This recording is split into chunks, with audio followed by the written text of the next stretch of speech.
বোতলের সিভিটা খুলে দিয়েছেন মুমিনুল হক। গতকাল নিজের ভেরিফাইড ফেসবুক পেজে পাকিস্তান সফররত জাতীয় দলের এই ব্যাটসম্যান সোজাসাপটা বলে দিয়েছেন সাকিব আল হাসানকে মিথ্যা মামলায় জড়ানো হয়েছে। এরপর ক্রিকেটার এনামুল হক বিজয়, রুবেল হোসেনও সাকিবের পাশে থাকার কথা জানিয়েছেন ফেসবুক পোস্টে। হত্যা মামলার আসামি সাকিবের পক্ষে সমর্থনের স্রোত আজও অব্যাহত থেকেছে।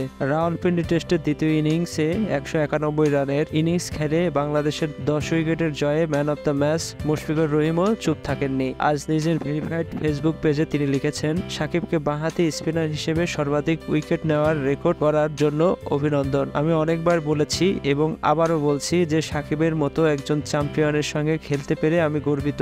একজন টিমমেট এবং ভাই হিসেবে আমি সাকিবের কঠিন সময়গুলোর সঙ্গী এবং আমি তার বিরুদ্ধে তোলা মিথ্যা অভিযোগের সমর্থন করি না, কারণ আমি জানি যে কখনোই অমানবিক কাজে লিপ্ত হবে না। আমরা সবসময় তোমার পাশে আছি বন্ধু। সন্ধ্যায় এক বিবৃতিতে ক্রিকেটারদের সংগঠন কোয়াবো সাকিবের প্রতি তাদের সমর্থন জানিয়েছে। সংগঠনের সাধারণ সম্পাদক দেবব্রত পাল স্বাক্ষরিত বিবৃতিতে কোয়াব বলেছে, সাকিব আল হাসানের রাজনৈতিক সম্পৃক্ততা নিয়ে আলোচনা সমালোচনা থাকতে পারে, তবে তারা মনে করে বাংলাদেশের ক্রিকেটে সাকিবের গুরুত্ব ও প্রয়োজনীয়তা অপরিসীম। রাওয়ালপিন্ডি টেস্টে বাংলাদেশের ঐতিহাসিক জয়ে তার অবদানের কথা মনে করিয়ে দিয়ে কোয়াব আরও বলেছে, শুধু রাজনৈতিক কারণে যেন সাকিবকে মামলার আসামি করা না হয়। তাদের আশা, সাকিবের বিরুদ্ধে দায়ের করা মামলাটি সর্বোচ্চ সহানুভূতির সঙ্গে দেখবে অন্তর্বর্তী সরকার। এর আগে গতকাল মুমিনুল হক তার ফেসবুক পোস্টে লিখেছিলেন, গার্মেন্টস কর্মী হত্যা মামলার দায়ে অভিযুক্ত সাকিব ভাই তখন কানাডায় খেলছিলেন, দেশেও ছিলেন না লম্বা সময়। সাকিব ভাইয়ের নামে এমন মামলা অপ্রত্যাশিত। তো স্বাভাবিকভাবে সকল সতীর্থের